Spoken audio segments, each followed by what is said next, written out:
Como toda família típica aqui da cidade de Barroso, nós sabemos que Barroso viveu uma explosão demográfica com a instalação da fábrica de cimento. Então Barroso deixou de ser um arraial, digamos assim, um distrito, para ser uma cidade próspera com a instalação da fábrica de cimento, atraindo muitas famílias de toda a redondeza para cá, gente de toda a região.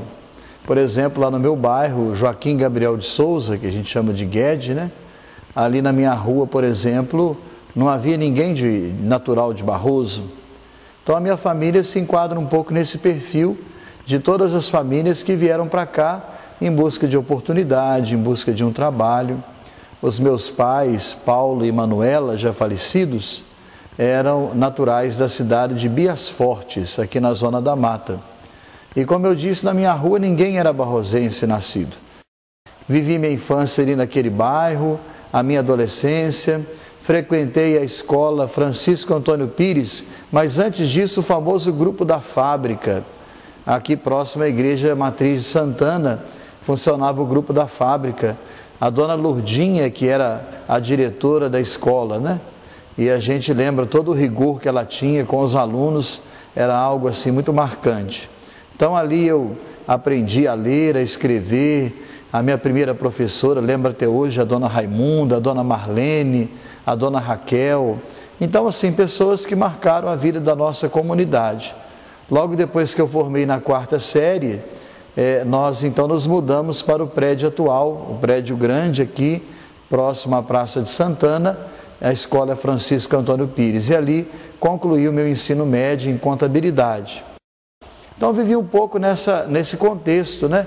E como eu fui também para o seminário um pouco mais maduro, já com 21 anos, eu pude também viver uma vida, digamos assim, né? Uma vida comum que os jovens viviam na época, tendo também um grupo de amigos, acompanhando o campeonato de futebol de salão de inverno lá da avenida, né? Lá do clube, e também lá em cima no Montanhês, enfim, né?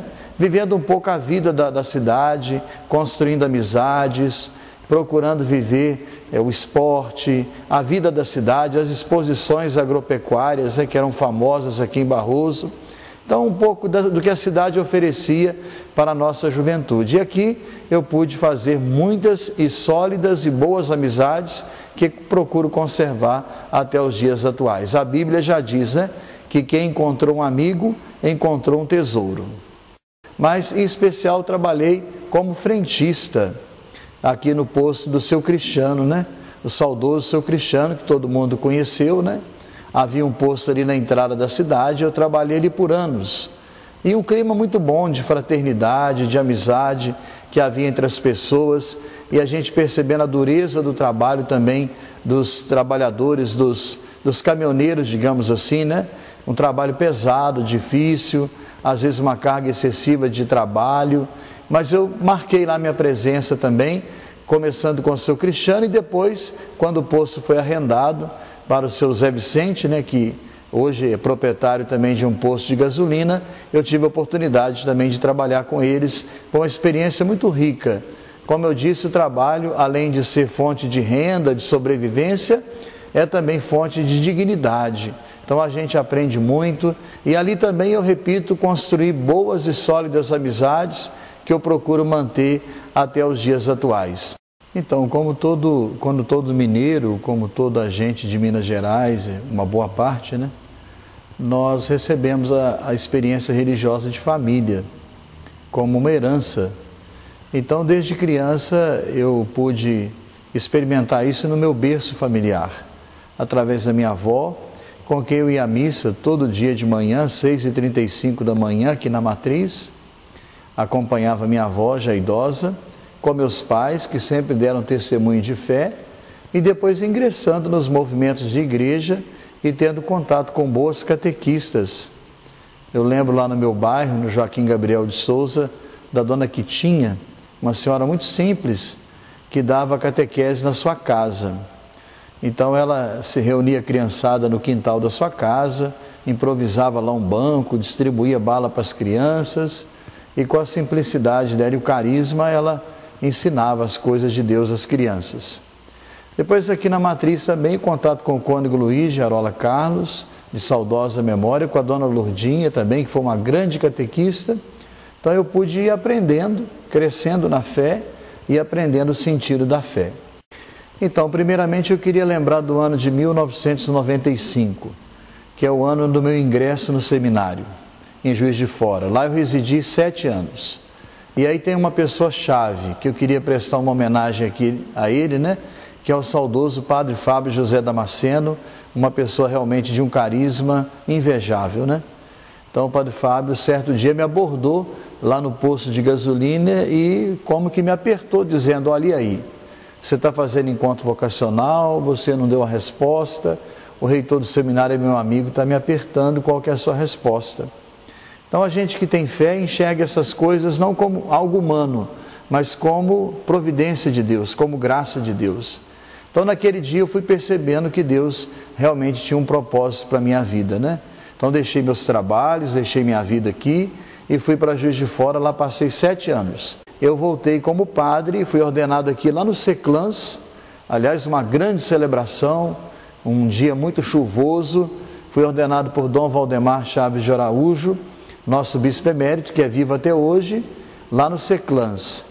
E isso em 2001, no dia 15 de dezembro de 2001, esse ano completa 20 anos. E aí, logo em seguida, ato contínuo, eu fui trabalhar na paróquia, no Santuário do Senhor Bom Jesus de Matozinhos, com o padre José Raimundo da Costa. Depois, então, houve um problema, uma situação delicada em Prados, isso em 2004, e eu estava até fazendo um mestrado em Teologia Bíblica, lá em Belo Horizonte. Eu tive que interromper o meu mestrado para vir assumir a paróquia de Nossa Senhora da Conceição de Prados, isso em 2004. E por lá eu fiquei 15 anos. 15 anos. Paralelamente a isso, né, desde 2007, em paralelo, eu exerci na diocese uma função chamada vigário geral, que é uma espécie de vice-bispo, digamos assim, né? É o imediato do bispo, é aquele que na ausência do bispo responde pela diocese. Então eu fiquei de 2007 a 2019 e na vacância da diocese, aí quando em 2017 Dom Célio adoeceu, caiu enfermo, em convalescência, 2018 ele falece, aí eu assumo então como administrador diocesano, eleito pelo Colégio de Consultores dessa diocese. Fiquei 1 ano até a chegada de Dom José Eudes, o atual bispo. Então essa é um pouco a minha trajetória. Salvo engano, no dia 9 de junho de 2019, que eu saí de lá definitivo, rumo a Brasília, para exercer o cargo de subsecretário adjunto geral da CNBB.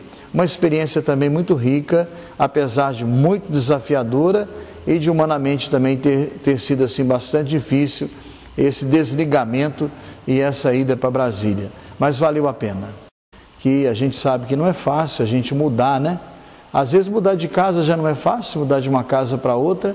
Imagina sair de um estado, nós temos a nossa identidade, os nossos costumes, e a gente ter que migrar para um outro estado diferente, é o mesmo país, é a mesma língua, mas a cultura é diferente, a gente sabe disso, e a religiosidade.